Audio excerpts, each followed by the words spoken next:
if you remember last week when we looked at the cultural and linguistic diversity of students, one of the instructional strategies was the language experience approach. And the language experience approach is the act of the teacher being the scribe, where the children can give very detailed, purposeful messages that they couldn't record otherwise because it's too big a task for them to write, or they just don't have the abilities to get it all down. So the language experience approach can be paired with play. It can be done before play as a brainstorming. One of the ways that we can do that is in our dramatic play centers that you looked at on the last slide. You can brainstorm with the boys and girls and say, what center would you like this week or this month? What kind of things do we need in that center?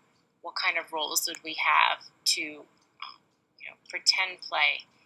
And the planning, you could be the scribe and begin recording for them. Also, it can be done after an activity. So after they do something, you can have them write about it in that shared writing. Some in the gray box are some times that you can be the scribe for them.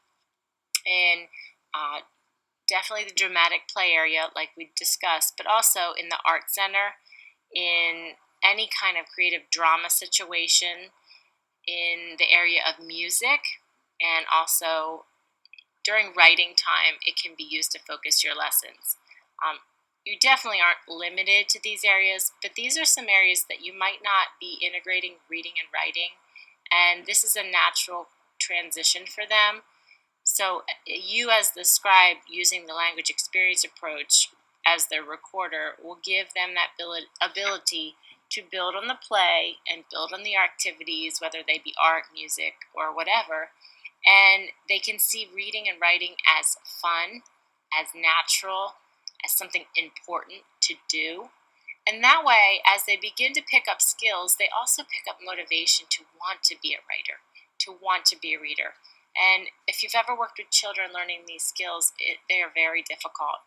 And that motivational piece is vital to having success, especially in the beginning points of this instruction. So this is how we build on play using the language experience approach.